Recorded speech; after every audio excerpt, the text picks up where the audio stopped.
Je prie pour vous tous qu'il y Je suis ait heureux pour elle, elle a retrouvé ses enfants. qu'il y ait un miracle.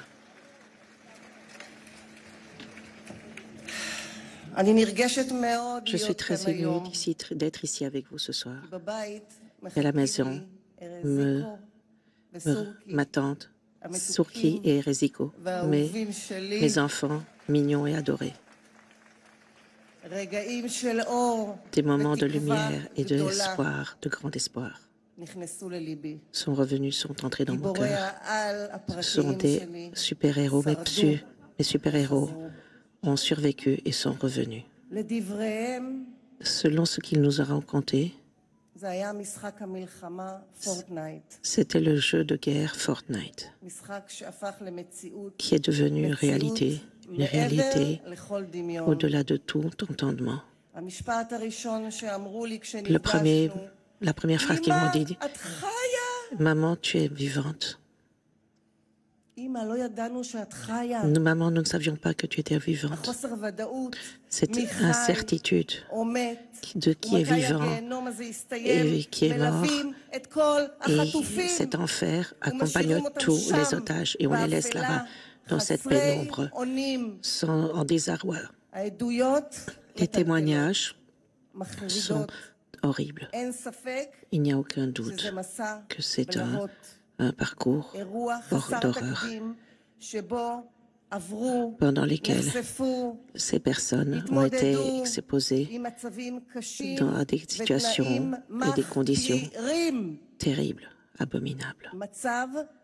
C'est une situation qu'aucun enfant, garçon, fille, homme, femme et toute personne, quelle que soit dans le monde, n'est à vivre. Et pour ne pas rentrer dans des détails de pudeur, nous n'en parlerons pas. C'est le temps dont on a besoin, nous, pour guérir. La route est longue, la rééducation, la résilience est longue. Reviendra. Et nous sommes entourés d'amour et nous allons commencer une nouvelle page. Et une partie de la guérison est de revenir à une famille normale. Mais leur père offert, Calderon est encore à Gaza. Sahar veut son père, Erez veut son père. Le combat n'est pas fini. Offert un père merveilleux, un homme compétent, un artiste magnifique. Un homme d'espace et d'horizon doit sortir de cette pénombre et revenir vers la vie, vers sa famille. Ne l'oubliez pas les hommes. N'oubliez pas les hommes.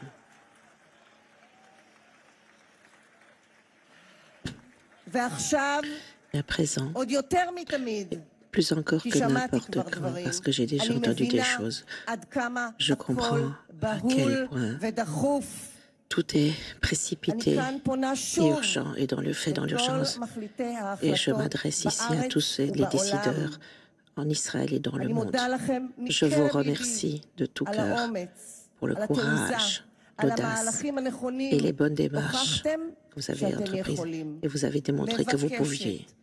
Je vous demande et j'exige continuer de cette façon, car de cette façon, vous allez avec détermination amener à la libération rapide.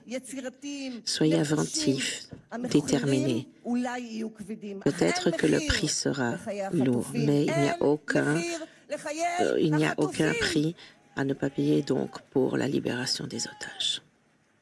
Nous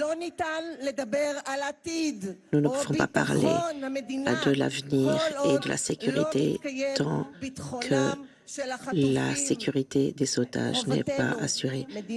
Notre engagement d'État et moral, et ils sont encore s'adresse à eux, ils sont otages depuis 57 jours. Et tous les médias qui nous ont permis à exposer toutes ces histoires avec détermination et continuité, continuent à le faire, garder le cœur, notre cœur et leur cœur au sein des titres de tous les médias, jusqu'à ce que tous les cœurs se réunissent. Je prie que tout le monde vive le miracle que je l'ai. Mais à ce stade, il ne faut pas seulement des miracles, il faut également des actions. Ramenez-les tous ici, maintenant.